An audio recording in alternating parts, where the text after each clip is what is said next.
Hey guys, my name is Prashant and welcome back to my channel. So last video में हमने KVL और KCL discuss किया था, तो उसको वापस से रिवाइज करने के लिए सबसे पहले हम इस वीडियो में एक क्वेश्चन उसका देखेंगे जो कि बेस्ड होगा केवीएल एंड केसीएल पे। बट जो आज का वीडियो है वो काफ़ी इंपॉर्टेंट है क्योंकि इसमें हम डिस्कस करने वाले हैं व्हीटस्टोन ब्रिज के बारे में कि व्हीटस्टोन ब्रिज क्या होता है, इसका प्रिंसिपल कैसे होता है और ये कैसे वर्क करता है। एंड देन उसके बाद हम क्वेश्चंस देखेंगे, यानी कि हम बेसिकली सर्किट्स लेंगे जो सिमेट्रिकल होंगे। तो जो सिमेट्रिकल सर्किट्स होते हैं उनको हम कैसे रिजॉल्व करते हैं, कैसे इक्विवेलेंट रेजिस्टेंस निकालते हैं, वो सब हम इस वीडियो में डिस्कस करने वाले हैं। तो स्टार्ट करते हैं।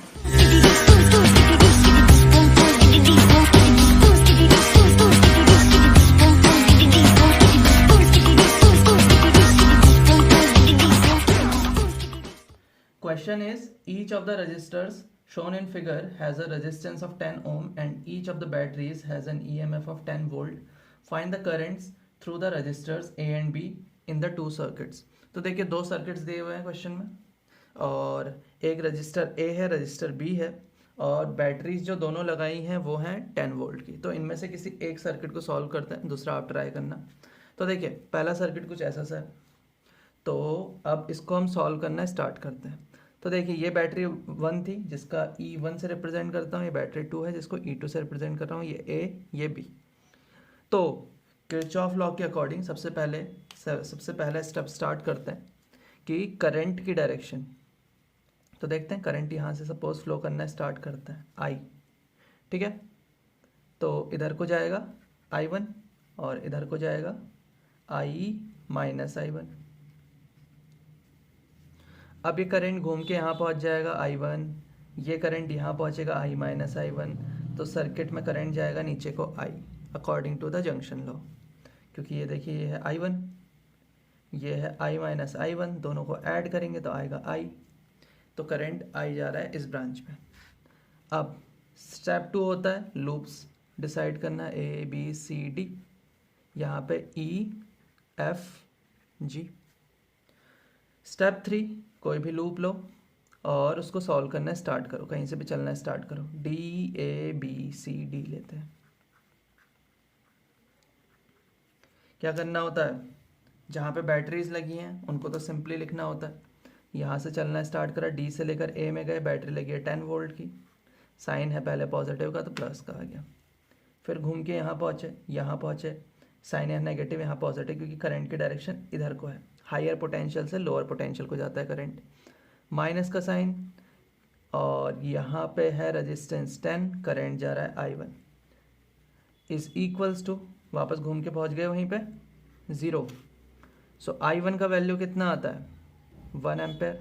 सॉल्व करिए इसको, 1 एम्पेयर आ जाएगा। देखिए इसको इधर भेजिए, -10 I के साथ भी -10 है, माइनस कैंसिल होगा और डिवाइड करेगा 10 से 10 1 एम्पेयर।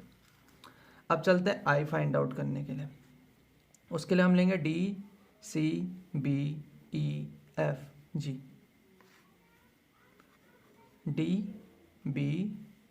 DCBEFG। अब इस लूप को समझते हैं, इस लूप में क्या क्या हो रहा है। स्टार्ट करते हैं D से चलना, यहाँ कुछ नहीं है, पहले रास्ते में पड़ा A रजिस्टर जिसकी वैल्यू है 10 ओम। करंट की डायरेक्शन इधर को तो पॉजिटिव पहले आ रहा है, करंट है इसमें I1 का वैल्यू है 1।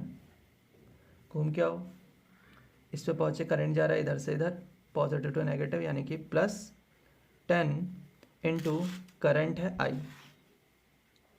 घूम के वापस ऊपर आ जाओ, ऊपर आए, यहाँ पे बैटरी लगी 10 वोल्ट की, साइन पहले नेगेटिव का, तो -10 इज इक्वल्स टू 0। इससे ये कैंसिल, सो I का वैल्यू 0। तो इट मीन्स ये रजिस्टर जो A रजिस्टर था उसमें से करंट जा रहा है 1 एम्पेयर इस डायरेक्शन को, और ये जो रजिस्टर है B इसमें से करंट जा रहा है 0 एम्पेयर। तो इस तरह से किरचॉफ्स लॉ को लगाते थे। अब हम समझेंगे व्हीटस्टोन ब्रिज को कि वो कैसे वर्क करता है। तो आज सबसे पहले हम डिस्कस करने वाले हैं व्हीटस्टोन ब्रिज।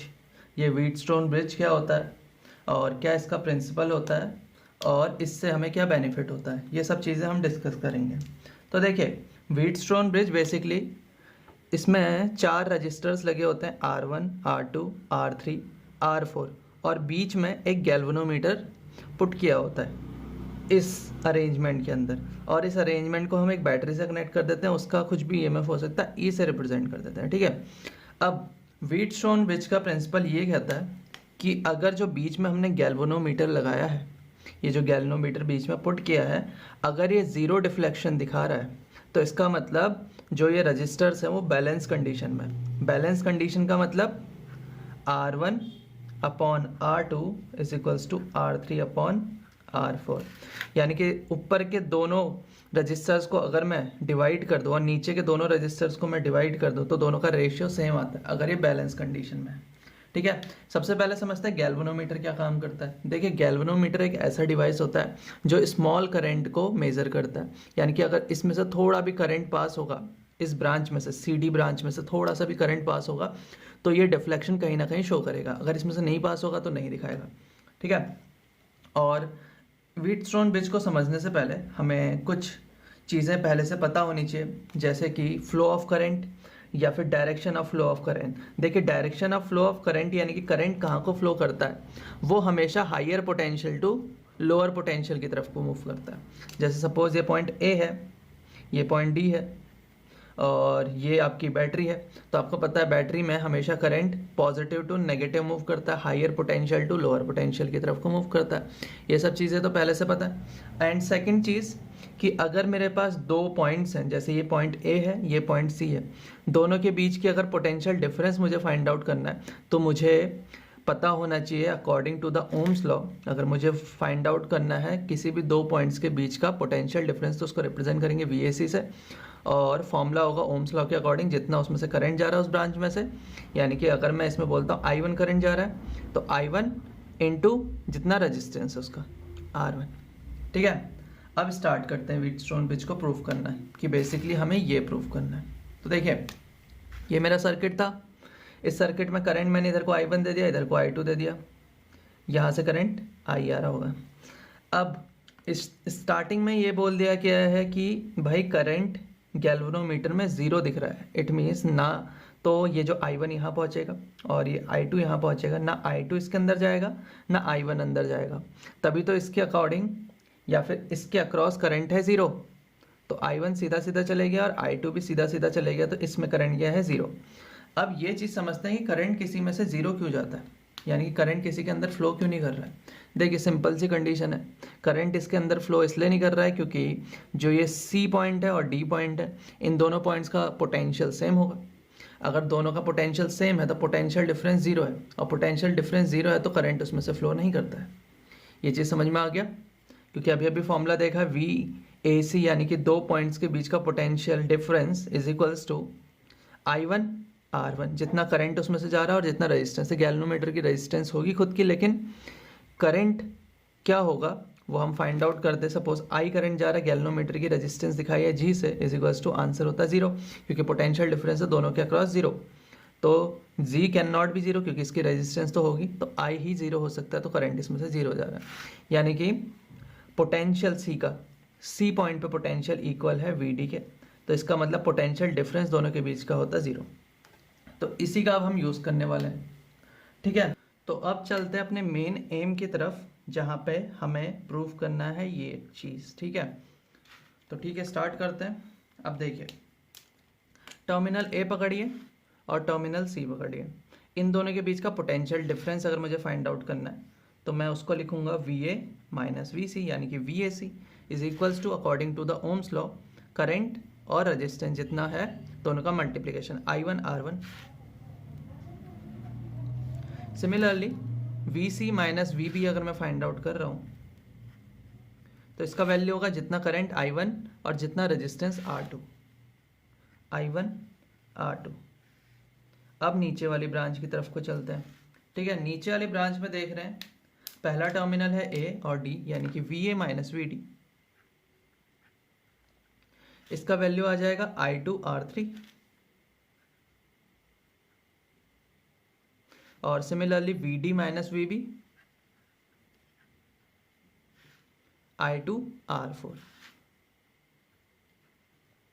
अब देखिए, इनिशियली हमने ये बोल दिया था कि VC है VD के इक्वल, तो यहाँ पे जो भी VD हैं उनको VC से चेंज कर दो, क्या चेंज होगा, कुछ नहीं होगा, सेम पोटेंशियल पे है ना, और दोनों इक्वेशन जो दोनों साइड के हैं दोनों को डिवाइड कर दो, I1 से I1 कैंसिल, I2 से I2 cancel, VA minus VC upon VC minus VB, VA minus VC upon VC minus VB, कितना वैल्यू, दोनों को इक्वेट करोगे, R1 by R2 is equals to R3 by R4। तो यही कहता है व्हीटस्टोन ब्रिज का प्रिंसिपल कि भैया अगर गैल्वेनोमीटर में से करंट जा रहा है ज़ीरो तो दोनों है बैलेंस कंडीशंस में, दोनों branches R1 by R2 is equals to R3 by R4। और इसका काफ़ी यूज़ भी होता है, आगे हम क्वेश्चंस में करेंगे। एक क्वेश्चन समझ लेते हैं इसी के साथ। क्वेश्चन देखिए, find the value of R in figure so that there is no current in the 50 ohm resistor. ठीक है, तो देखिए जो अभी अभी हमने डेरिवेशन किया, क्या उसके तरह कुछ दिख रहा है? जी बिल्कुल। अब वो बोल रहा है कि जो 50 ओम वाला रजिस्टर है इसमें से करंट नहीं जाना चाहिए, तो R का वैल्यू फाइंड आउट करिए। देखिए व्हीटस्टोन का प्रिंसिपल यही कहता है कि अगर बैलेंस कंडीशन है तो ऊपर के जो रजिस्टर्स हैं उनका रेशियो नीचे वाले रजिस्टर्स के बराबर होता है। ठीक है, इससे ये कैंसिल हो जाएगा, तो R का वैल्यू आ जाएगा 20 ओम। ठीक है, तो आंसर कितना है? 20 ओम। तो इस तरह के इसके क्वेश्चन होंगे। अब हम स्टार्ट करने वाले हैं क्वेश्चंस जो कि बेस्ड है सिमेट्री पे, यानी कि आपको एक डायग्राम दिया होगा रजिस्टर्स का, इक्विवेलेंट रेजिस्टेंस निकालनी होगी, लेकिन उसमें कुछ सिमेट्री का रोल होता है, तो अब उसको हम समझेंगे। सो पहले हम समझते हैं सिमेट्री क्या होती है। ठीक है, सपोज मेरे पास ये पेपर है, ये एक पेपर है, देख रहे हैं आप।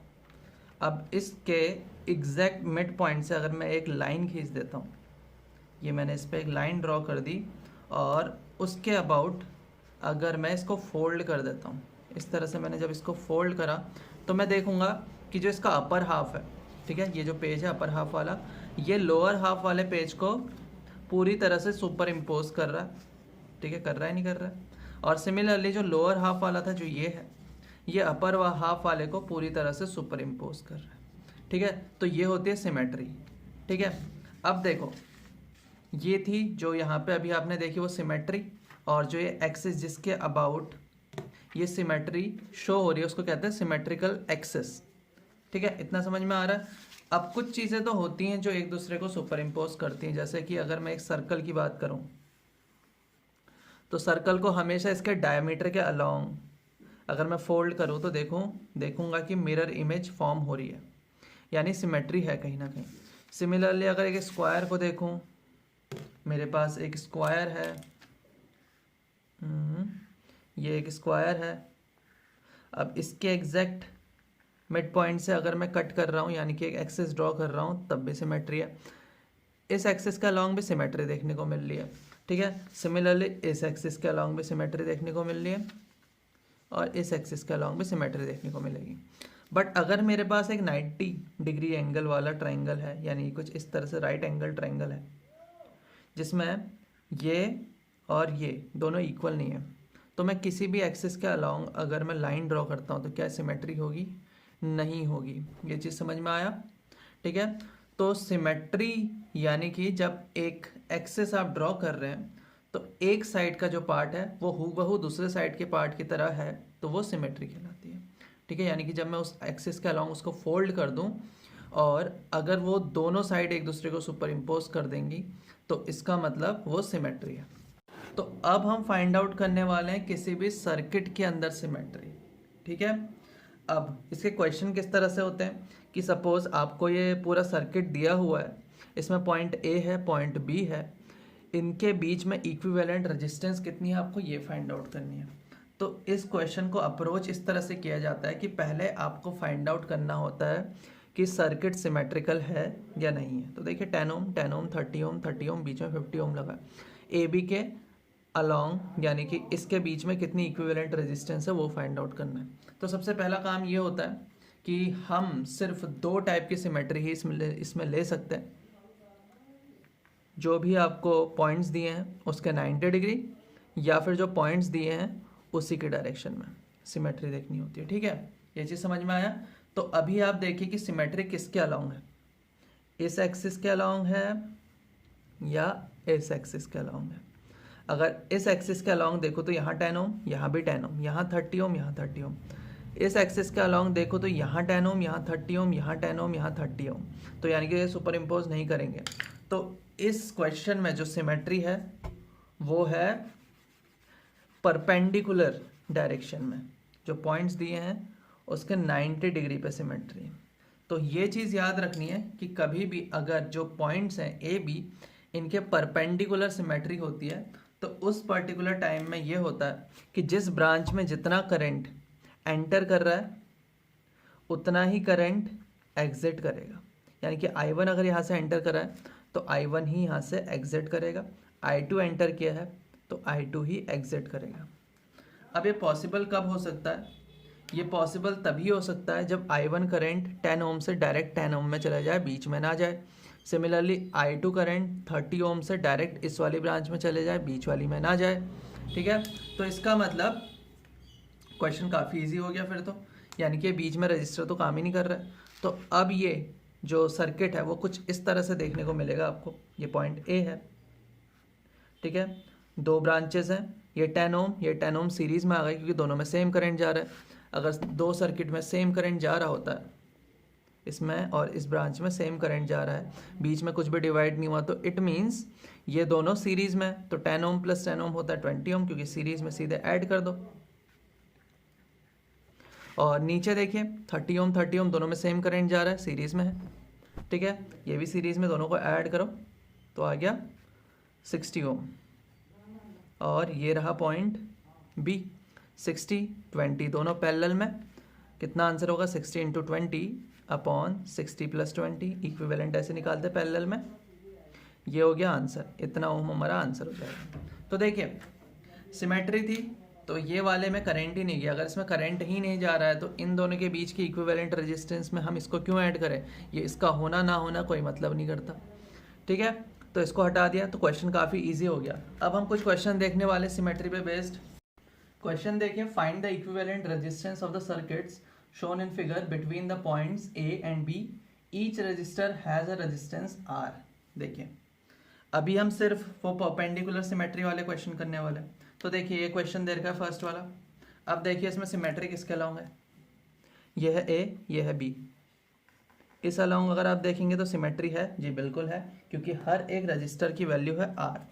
ठीक है, यानी कि ये भी आर, ये भी आर, ये वाला भी आर है, आर है, आर है। यहाँ पे अगर मैं एक लाइन ड्रॉ कर दूँ बीच में से, तो इधर आर, इधर भी आर, इधर भी आर, ये वाला, और इधर भी आर, और ये बीच में r/2, यानी कि आर दोनों में कॉमन है, और ये बीच वाला है जिसका वैल्यू आर है। ठीक है, अब अगर मैं अलॉन्ग द एक्सिस लेता सिमेट्री, तो ऐसे लाइन अगर मैं ड्रॉ करूँ तो ऊपर का नीचे क्या सिमेट्री है, बिल्कुल भी नहीं है। तो इसका मतलब इस बार फिर से सिमेट्री वही वाली आई, परपेंडिकुलर वाली।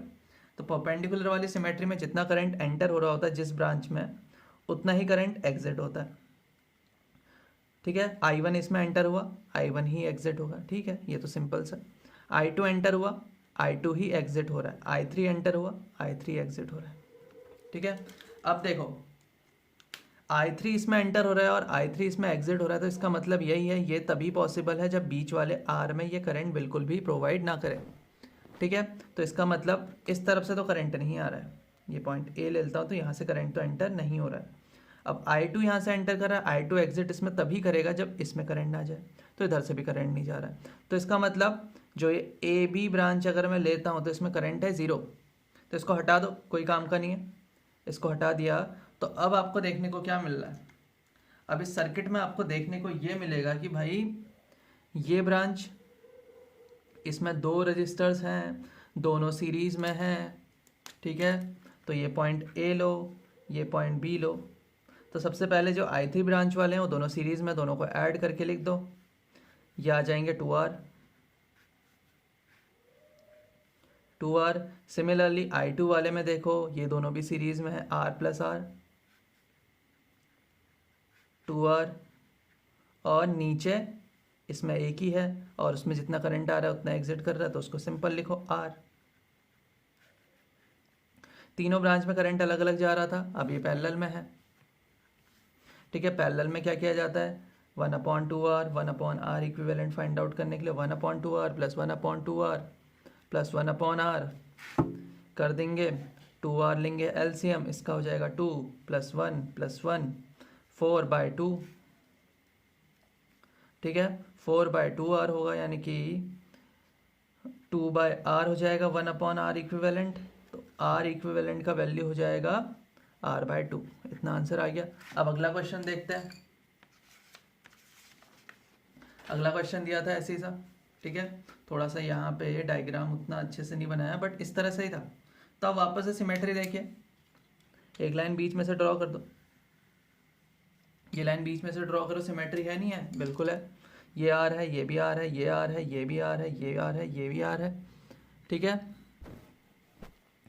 और ये आर है, ये भी आर है, R R R R, symmetry है, बिल्कुल है। इधर देखिए ये दोनों, ये दोनों, ये दोनों, ये दोनों, ये दोनों, और ये तो बीच में कॉमन है, ठीक है। अब वापस से वही काम होने वाला है, जितना करंट एंटर होगा उतना ही एग्जिट होगा।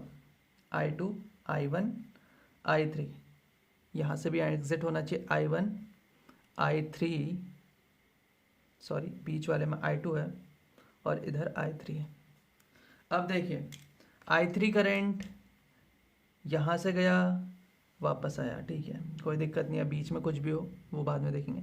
I2 करंट सीधे सीधे जा रहा है, सीधे सीधे पहुँच जा रहा है, तो इसका मतलब ये बिल्कुल भी ऊपर को इन दो ब्रांचेस में करंट नहीं दे रहा और इन दोनों ब्रांचेस में करंट नहीं दे रहा। तो इसका मतलब ये दोनों अगर इनसे टच, ये बीच वाले से टच हो ना हो, कोई फ़र्क नहीं पड़ने वाला है। तो इन दोनों को क्यों ना मैं ऊपर ही ऐसे टच करा दूँ, ठीक है, और ये दोनों क्यों ना ऊपर ही ऐसे टच हैं, यानी कि इस लाइन में कहीं पे भी ये टच नहीं हो रहे हैं।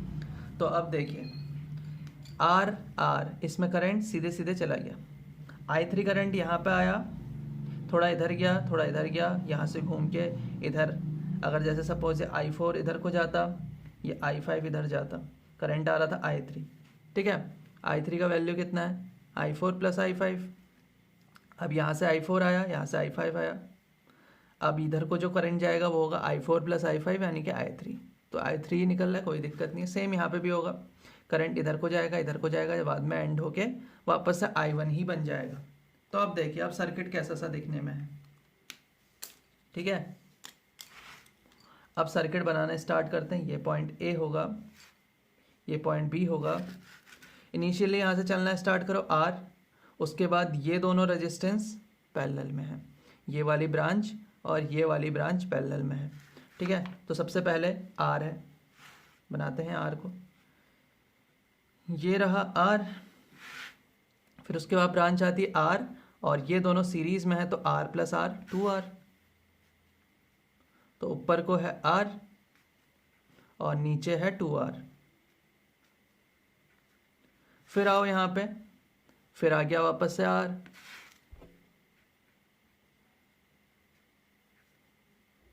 फिर इसको घुमा के इधर को कर दो। नीचे वाली ब्रांच भी एग्जैक्ट ऐसी है, देखो यहाँ से करंट गया, इस पे R, इसकी रेजिस्टेंस है R, फिर करंट डिवाइड हुआ R में और R + R 2R में। यहाँ पे मैंने बताया था ना, ये बिल्कुल भी इससे अटैच नहीं है, ठीक है, तो इस तरह से दोनों सीरीज में ही है। तो फिर से वही हुआ, ये रहा 2R, ये रहा R, फिर R। अब बीच वाले में देखो सीधे सीधे करंट जा रहा है, R + R में से 2R, तो काफ़ी इजीली हो गया, ठीक है। अब इसके बाद करना क्या है, ये R है, ये R है, ये दोनों सीरीज़ में है, इन दोनों को पैरेलली ऐड करो, वो भी इसके सीरीज़ में आ जाएगा। अब देखते हैं थोड़ा सा और इसको सॉल्व करते हैं। तो ये R, ये 2R दोनों हैं पैरेलल में, R और 2R, तो R इक्विवेलेंट इनका कितना हो जाता है ये फाइंड आउट कर लेते हैं। R × 2R / R + 2R, ठीक है, तो ये हो जाएगा 2R² / 3R, यानी कि 2/3R। उन दोनों का हटा के अगर मैं एक ही रजिस्टर यहाँ पे पुट कर दूँ जिसका वैल्यू है 2/3R, तो भी काम चल जाएगा। तो अब देखते हैं सर्किट कैसा सा हो जाएगा। R और बीच में इन दोनों की जगह पे 2/3R, फिर R, बीच में 2R, नीचे फिर से वही R, बीच में 2/3R और लास्ट में आर, फिर इस तरह से। अब देखो, अब तो और भी इजी हो गया क्वेश्चन। आर आर 2/3 आर दोनों हैं सीरीज़ में, सिमिलरली यहाँ पे भी सीरीज़ में।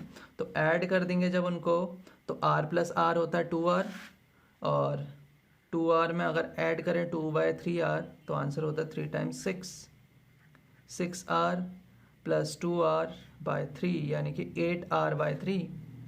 तो यहाँ पे है एक 8r/3 का, बीच में है 2r का, और नीचे भी है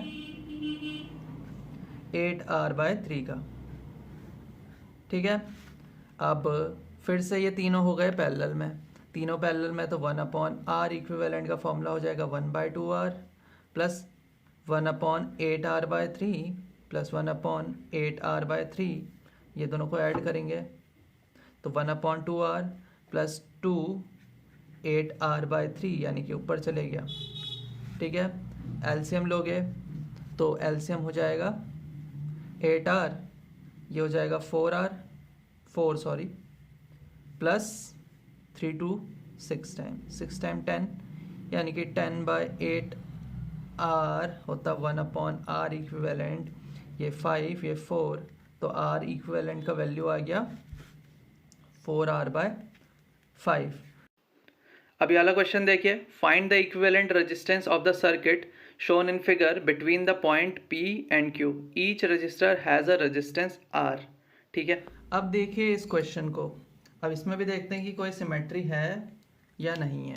ठीक है, ये B और C के बीच का इक्विवेलेंट रेजिस्टेंस निकालना है। फिर से लाइन ड्रॉ कर दो, क्योंकि अभी हम परपेंडिकुलर के क्वेश्चन ही कर रहे हैं। तो देखिए, यहाँ R, इसके जस्ट अपोजिट साइड भी R, यहाँ R, यहाँ R, ये कॉमन, ये कॉमन, तो वापस से सिमेट्री आ गई, यानी कि करंट हर एक ब्रांच में सेम जाने वाला है। I1 तो एग्जिट भी होगा I1, I2 तो यहाँ से एग्जिट भी होना चाहिए I2, I3 और एग्जिट होना चाहिए I3। अब I3 यहाँ से एंटर हो रहा है और एग्जिट भी तभी होगा जब यहाँ को करंट नहीं जा रहा है। ये चीज़ समझ में आ गया, इतना समझ में आ रहा है। और सिमिलरली यहाँ पे तो यही है, और I2 इस तरह से जा रहा है। अगर यहाँ पे करंट एंटर ही नहीं होगा और सिमिलरली यहाँ पे I2 पहुँचा, यहाँ एग्जिट करा I2, तो यहाँ जाता I3 और यहाँ जाता I4। अब यहाँ से I4 जा रहा है, ये उसका एग्जैक्ट ऑपोजिट है, तो यहाँ से निकलना चाहिए I4 और सिमिलरली यहाँ से निकलना चाहिए I3। I3 plus I4 I2 वापस से हो गया। इतना सब समझ में आया। अब देखो, I4 यहाँ से एंटर हुआ और एग्जिट भी I4 हुआ। ऐसा कब होगा? जब यहाँ पे करंट बिल्कुल भी नहीं गया। तो यानी कि ये तो है ही नहीं यहाँ पे, और ये I4 और I4 वाले जो रजिस्टर्स हैं R और R, ये दोनों सीरीज़ में, क्योंकि यहाँ से कोई भी इनका मतलब नहीं है, तो ये दोनों सीरीज़ में, इसके पैरेलल में, और ये दोनों रजिस्टर्स सीरीज़ में, क्योंकि I3 करंट, यहाँ भी I3 करंट, और ये तो ऐसी है ही। तो अब इसको वापस से रिक्रिएट करते हैं, तो क्या होगा, ये R और ये वाला R, ये दोनों थे सीरीज़ में, तो R प्लस R हो जाता है 2R। तो ये कुछ इस तरह से है 2R। ठीक है, अब आगे चलो, नीचे वाले में देखो, इस ब्रांच में R और R ये दोनों सीरीज़ में हैं, तो ये होगा 2R, और नीचे वाले से करंट जा रहा है उनके R, तो इस तरह से कुछ हुआ। फिर इनको बाहर को कर दो, और नीचे वाली ब्रांच में है रेजिस्टेंस R, इसका R है और ये है R, और यहाँ से बाहर B C। अब देखो चारों पैरेलल में है या नहीं है, खुद सोचिए। ये बिल्कुल पैरेलल में है, तभी तो हम इसमें अब फॉर्मूला लगाने वाले हैं 1/r इक्विवेलेंट का, जो होगा 1/2r plus 1/2r plus 1/r plus 1/r। तो एलसीएम आएगा 2r, यहाँ 1 प्लस 1 प्लस 2 प्लस 2 हो जाएगा 1/r इक्विवेलेंट का वैल्यू। तो r इक्विवेलेंट आ जाता है यहाँ पे 2r/6, यानी आंसर है r/3। तो देखिए, सिमेट्री के क्वेश्चन करना काफ़ी इजी है। अब हम समझने वाले हैं सिमेट्री अलोंग द एक्सेस।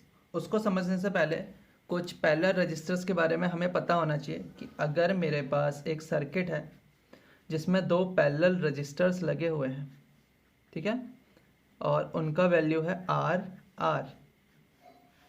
तो अगर मैं इनका इक्विवेलेंट रेजिस्टेंस फाइंड आउट करूं तो वो हमेशा होता है, कितना होता है देखते हैं, R प्लस R, यानी कि R² / 2R इससे ये कैंसिल, R/2, यानी कि दो पैरेलल रजिस्टर्स जिनका वैल्यू सेम है तो उनका इक्विवेलेंट रेजिस्टेंस उनका हाफ होता है हमेशा, ठीक है। यानी कि इनको हटा के एक ही रजिस्टर लगा सकता हूँ R/2 का।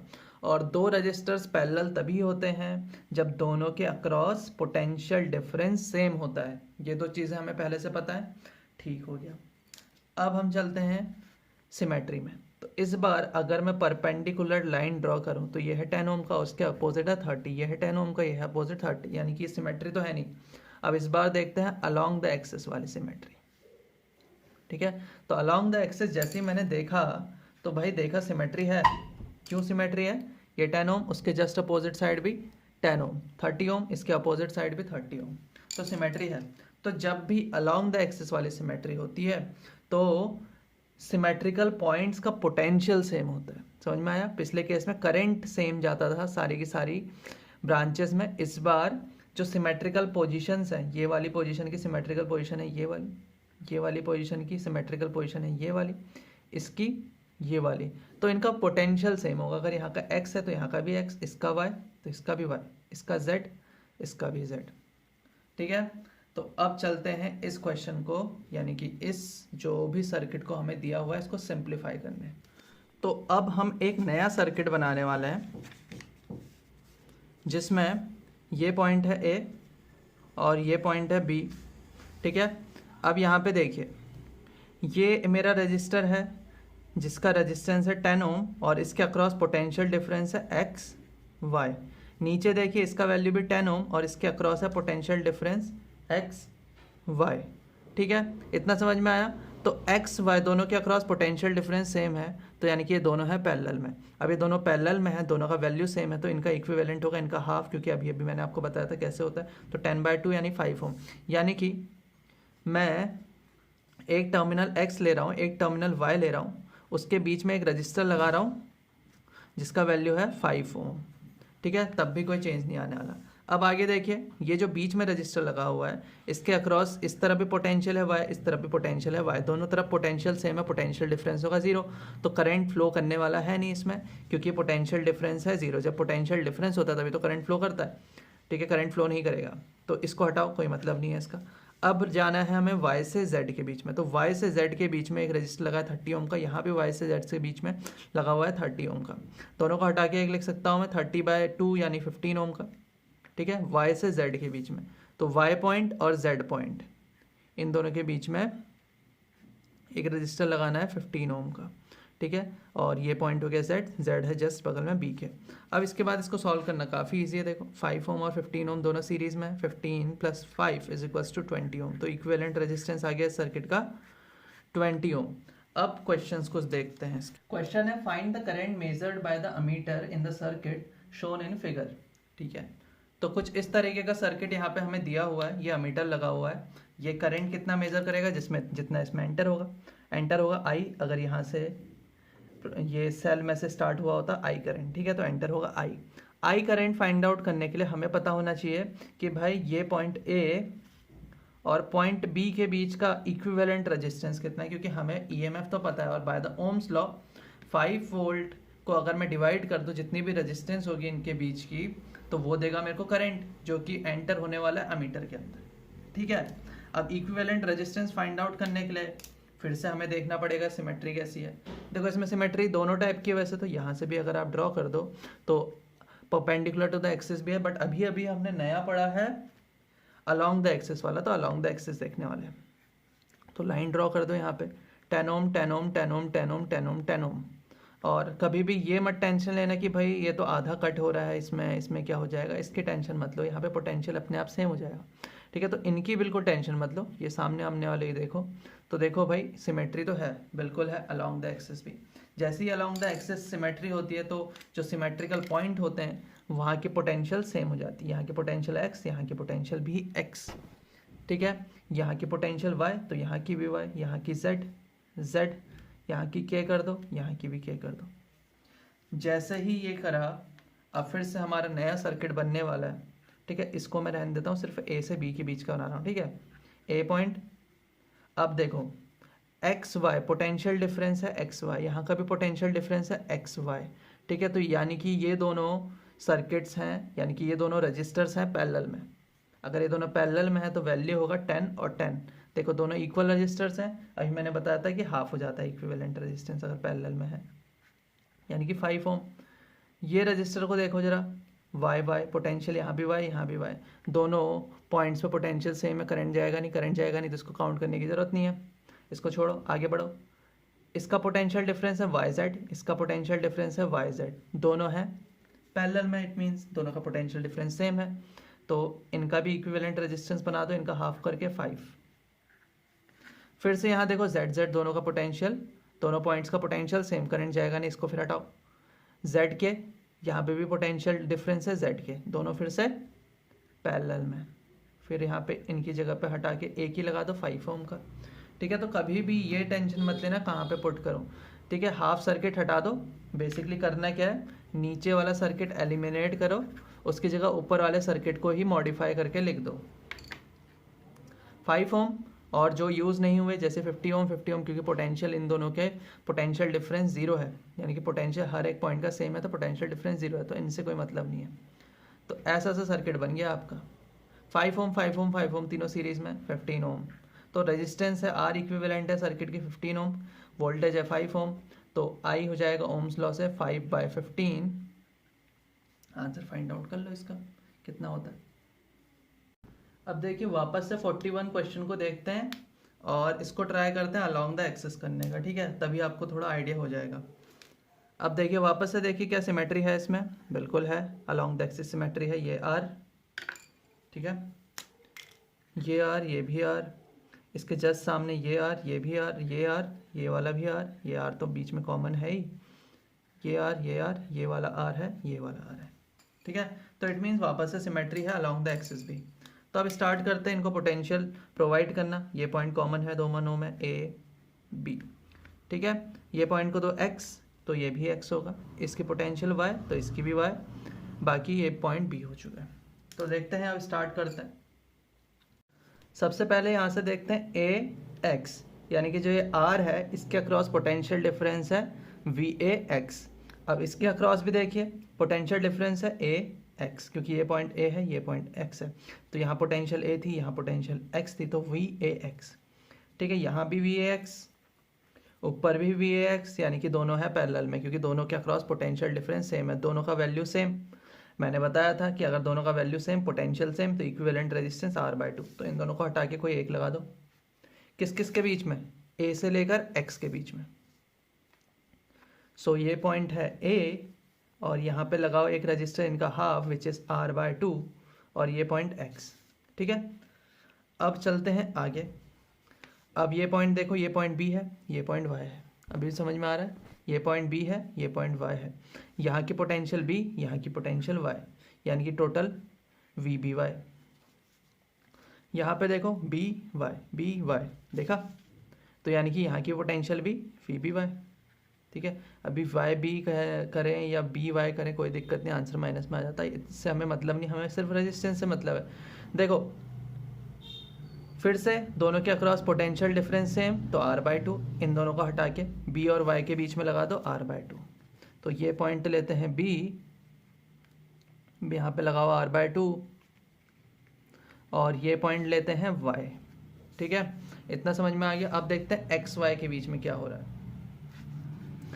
X Y बीच में है R, ठीक है, और X Y बीच में है R, दोनों के अक्रॉस पोटेंशियल डिफरेंस सेम, यानी कि किसी भी एक को की जगह पे R/2 लिख दो, ठीक है। यहाँ पे एक्स वाई के बीच में है R/2। अभी भी कुछ बचा या नहीं बचा, ये चीज़ समझते हैं। अभी भी बचा है ये वाला, देखो एक्स वाई, इसके बीच में रेजिस्टेंस है R यानी 2R, एक्स वाई के बीच की रेजिस्टेंस है 2R। अब ये वाला एक्स वाई देखो, इनके बीच की रेजिस्टेंस है R 2R, तो दोनों एक्स वाई हैं, रेजिस्टेंस 2R, तो इन दोनों को हटा के एक लगा दो 2R/2, यानी R का, किसके बीच में, X और Y के बीच में। अभी भी समझ में आया, X और Y के बीच में लगाना है एक R का, ठीक है। अब क्या बचा, A और B के बीच में एक रेजिस्टेंस है R, दोनों साथ में है, सीरीज में है, R+R कितना होता है 2R, तो A से B को कनेक्ट कर दो, 2R। ठीक है, अब देखो सबसे पहले इन दोनों को सॉल्व करो। ये दोनों किस में है, पैरेलल में है, तो R इक्विवेलेंट इन दोनों का होता R/2 into R upon R plus R, R/2 + R। ठीक है, सॉल्व करो तो आएगा R²/2, नीचे आ जाएगा 3R/2, सॉल्व करेंगे तो R/3। तो इन दोनों को हटा के R/3 लिख सकते हैं। अब क्या होगा सर्किट, उसको भी देखते हैं। तो अब देखिए थोड़ा सा और इसको सिंप्लीफाई कर देते हैं इस डायग्राम को। तो ये कुछ इस तरह से हो जाएगा, ये है R/2, ये है R/3 और ये है R/2 और इसका वैल्यू है 2R। अब ये तीनों आ चुके हैं सीरीज़ में, तीनों को ऐड कर दीजिए और वो पैरेलल में है इसके। ठीक है, पहले तो तीनों को ऐड कर देते हैं, तो ये होता R/2 plus R/2 plus R/3, LCM लेते 6 आता, ये हो जाता 3R plus 3R plus 2R, 3 6 7 8, यानी 4R/3 इनकी जगह पे हम लिख सकते हैं। तो अब है एक 4R/3 और एक नीचे है 2R का। ठीक है, अब देखते हैं अब क्या हो सकता है। दोनों पैरेलल में है तो वैल्यू होगी 4R/3 into 2R upon 4R/3 plus 2R। तो 4 2 टाइम्स होता है 8R²/3 और नीचे होता 3 2 टाइम्स 6, तो ये हो जाता 4R प्लस 6R यानी 10R/3। तो आंसर आता 8R/10, यानी कि फिर से तो इस मेथड से भी आंसर सेम आया 4/5R, और जो हमने दूसरे मेथड से किया था तब भी आंसर सेम आता है। तो वो आप पे डिपेंड करता है कि अगर किसी भी क्वेश्चन में दोनों टाइप की सिमेट्री है तो आप पे डिपेंड करेगा कि आप किस सिमेट्री से क्वेश्चन करना चाहते हैं। तो बाकी तो आप ट्राई करिएगा। अब हम थोड़े से कुछ क्वेश्चन और देखते हैं। अब क्वेश्चन है find the equivalent resistance between the points A and B of the circuit shown in figure. तो देखिए कुछ इस तरह से सर्किट दिया हुआ है जिसमें ये पॉइंट ए है, ये पॉइंट बी है, इनके अक्रॉस हमें इक्विवेलेंट रेजिस्टेंस निकालनी है। तो अब देखते हैं क्या सिमेट्री है या नहीं है। लाइन ड्रॉ करो, 10 ओम 5 ओम 5 ओम 10 ओम, सिमेट्री नहीं है। ठीक है, परपेंडिकुलर तो नहीं है। अब देखो इस एक्सिस के अलाउं 10 ओम 5 ओम 5 ओम 10 ओम, सिमेट्री नहीं है। ठीक है, तो यहाँ पे दिक्कत हो गई। अब दिक्कत क्या हो गई, क्योंकि ये रेशियो भी नहीं है सेम 10/5 और इसका है 5/10। इसका रेशियो आता 2/1, इसका आता 1/2, रेशियो भी सेम नहीं है। तो इसका मतलब बीच वाला काम करेगा। ना आप व्हीटस्टोन का फिनोमिना लगा सकते हो, ना आप सिमेट्री का फिनोमिना लगा सकते हो। ठीक है, यहाँ पे दिक्कत आ गई। बट फिर भी आप देखिए कि कहीं ना कहीं कुछ हो सकता है, नहीं हो सकता है। अगर सपोज क्या होता, ये सर्किट को मैं ऐसे घुमा दूँ, ठीक है, इसको इस तरह से 180 पूरा रोटेट कर देता हूँ, तो ये 10 ओम आ जाता ऊपर और 5 ओम आ जाता नीचे। तो फिर से सिमेट्री बन जाती ये वाली। ठीक है, हो जाता नहीं हो जाता। तो कुछ हम इस तरह से सोचते हैं, क्योंकि सिमेट्री तो है लेकिन थोड़ा सा हमें घुमा के दी हुई है। तो देखो होगा क्या कि जिस रजिस्टर में जितना करंट जा रहा है उसी रजिस्टर से उतना करंट एग्जिट करेगा। ये सिमेट्री हमें ये बताती है कि यानी कि जब सिमेट्री तो है 90 डिग्री वाली, बट वो आपको घुमा के दे दिया। तो आप ये समझिए कि जिस रजिस्टर में जितना करंट जा रहा है उतना ही उस रजिस्टर से एग्जिट करेगा।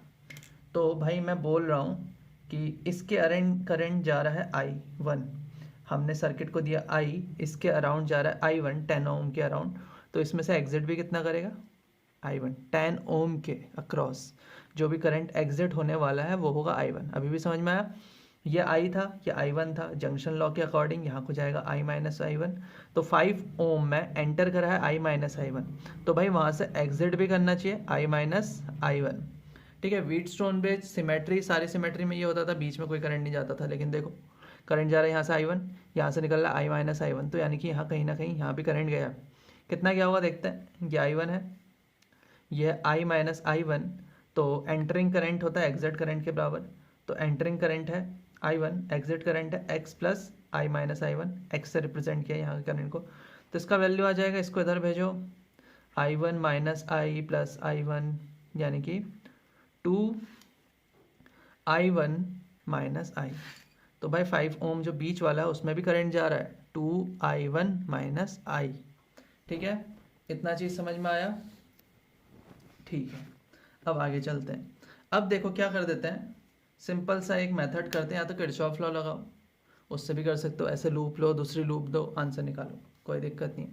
या फिर ये भी कर सकते हो कि VA और VB के बीच में पोटेंशियल डिफरेंस निकालो, दो मेथड से, दो अलग अलग तरीके से, और दोनों को इक्वल कर दो, आंसर निकालो, इसमें भी कोई दिक्कत नहीं है। जैसे कि ये पॉइंट C लो, ये पॉइंट D ले लो, ठीक है। तो VA माइनस VB मेरे को फाइंड आउट करना है, A और B के अक्रॉस पोटेंशियल डिफरेंस मेरे को फाइंड आउट करना है।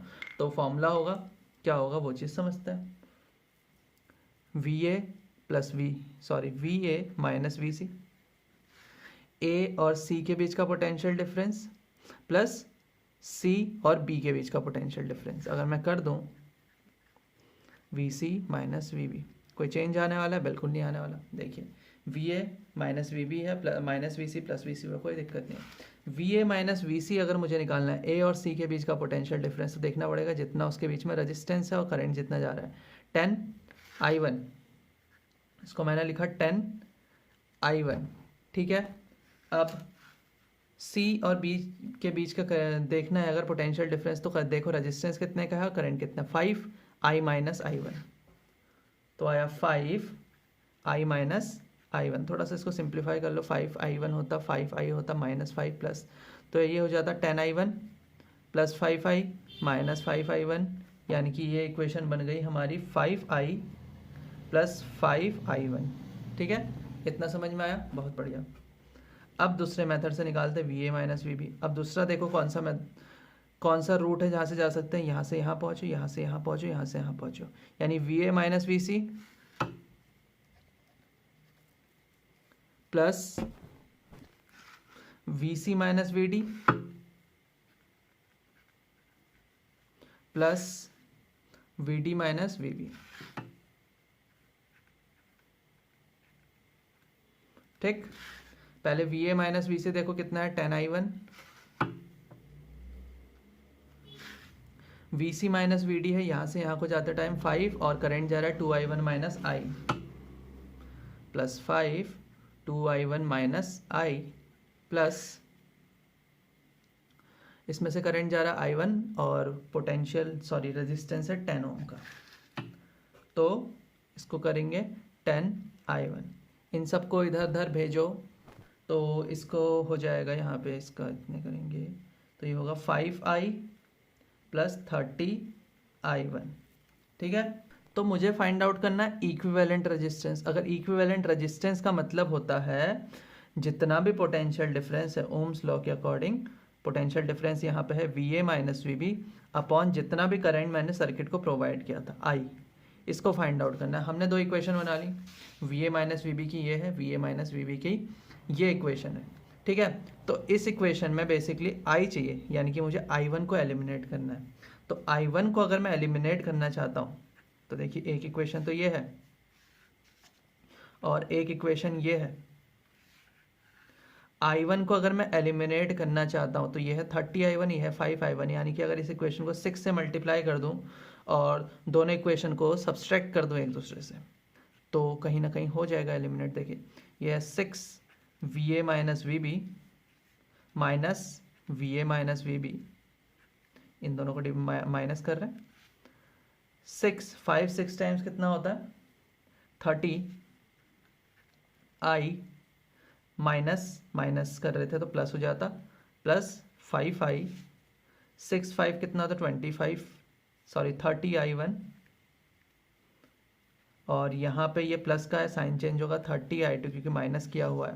इस तरह से ये दोनों एक दूसरे को कैंसिल करेंगे तो हो गया 35i1 is equals to 5 VA minus VB, तो ये होता 7 टाइम्स, तो I को इधर भेज दो, तो VA minus VB upon I is equals to 7 ohm. तो ऐसा कहीं पे भी अगर रेजिस्टेंस लगे हुए हैं A और B के बीच में, ठीक है, तो उसका आंसर कितना आया है 7 ओम। अभी इसको याद रखना है क्योंकि नेक्स्ट क्वेश्चन में ये आंसर मैं यूज़ करने वाला हूँ। Question is find the equivalent resistance of the network shown in figure between the point A and B. ठीक है, कुछ इस तरह का फिगर है। अब वापस से इसको रिजॉल्व करने चलते हैं, तो सिमेट्री देखते हैं सबसे पहले। ठीक है, सबसे पहला काम सिमेट्री देखना। तो भाई करो 10 ओम यहाँ, लेकिन 5 ओम यहाँ, 5 ओम यहाँ, 10 ओम यहाँ, 5 ओम यहाँ, 5 ओम, कोई दिक्कत नहीं है। ठीक है, तो सिमेट्री तो नहीं है। इधर के अकॉर्डिंग देखें तो 10 5 5 10, फिर भी नहीं है। ठीक है, तो इसका मतलब क्या होता है भाई, फिर से इसमें सिमेट्री नहीं है, लेकिन इसको घुमा के रख देता तो सिमेट्री होती। तो वही फिर से करेंगे, जितना एंटरिंग करंट होगा उतना ही एग्जिट करना चाहिए। 10 ओम में एंटरिंग करंट है I1, तो एग्जिट भी हो रहा होगा I1 10 ओम के अक्रॉस। यहाँ से I2 5 ओम में जा रहा है I2, एग्जिट भी होगा I2। इधर 5 ओम में जा रहा है I3, एग्जिट भी होगा I3। इसके अंदर जा रहा है I4, तो एग्जिट भी होगा I4। समझ में आया। अब इस सर्किट को थोड़ा सा रिजॉल्व करते हैं, कैसे रिजॉल्व होगा वो चीज़ समझते हैं। देखो करंट I3 जा रहा है, I3 निकल रहा है, तो इसका मतलब यहाँ पे तो इससे टच नहीं है, तो ये टच्ड नहीं है। I4 ही एंटर हो रहा है, I4 ही एग्जिट हो रहा है, ये भी एक दूसरे के साथ टच्ड नहीं है। तो 5 ओम दोनों सीरीज़ में है। ठीक है, तो उसको मैं लिख सकता हूँ 10 ओम। 2.5 ओम 2.5 ओम दोनों सीरीज़ में है, इनको भी मैं लिख सकता हूँ 5 ओम। तो अब सर्किट कैसा सा हो गया कुछ समझते हैं, थोड़ा सा इक्विवेलेंट सर्किट बनाते हैं।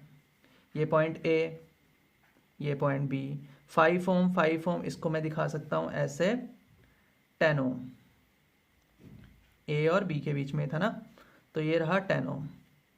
ठीक है, अब देखते हैं इधर को गया 10 ओम, तो यानी कि मैं थोड़ा सा इधर को बनाता हूँ, ये रहा 10 ओम, उसके बगल में लगा है 5 ओम,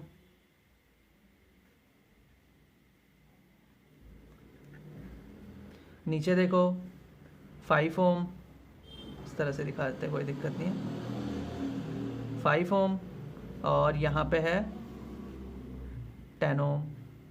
ठीक है, ये रहा 10 ओम का। अब बीच में देखो इनके क्या है, 10 ओम 5 ओम 5 ओम 10 ओम के बीच में भी लगे हुए हैं रजिस्टर 2.5 ओम 2.5 ओम दोनों सीरीज़ में, ऐड करके लगा दो 5 ओम। ठीक है, इतना सर्किट समझ में आ गया। अब देखो इसको तो भूल जाओ थोड़ी देर तक, इसको भूल जाओ, इस सर्किट को देखो, क्या इसको मैंने अभी अभी सॉल्व किया था। ये देखो 10 5 10 5, बीच में 5, बीच में 5, 5 ओम 10 ओम 5 ओम 10 ओम। ठीक है, तो इस सर्किट, ये जो सिर्फ इतना सा सर्किट है, ये देख रहे हैं, ये इतना सा सर्किट, इसकी इक्विवेलेंट रेजिस्टेंस हो जाएगी 7 ओम, क्योंकि आंसर था 7 ओम। तो अब इस सर्किट को वापस से बनाते हैं। A, ये पॉइंट B, एक रजिस्टर लगा हुआ है 7 ओम का और एक लगा हुआ है 10 ओम का, दोनों हैं पैरेलल में। पैरेलल में फॉर्मूला होता है एक रजिस्टर 7 का, दूसरा रजिस्टर 10 का, दोनों को मल्टीप्लाई करो, 10 + 7 कर दो, इतना आंसर आ जाता है इसका। ठीक है, आंसर आ गया 4.1 ओम। तो देखिए इस तरह से इसके क्वेश्चन करिए। अब आप ट्राई करिए इनके क्वेश्चन, सिमेट्री थोड़ी सी समझनी होती है, बाकी क्वेश्चन देखो काफ़ी इजीली हो जाएंगे अगर आपको सिमेट्री समझ में आ जाती है। तो आज इस वीडियो में इतना ही करते हैं, फिर मिलते हैं नेक्स्ट वीडियो में। Till then bye.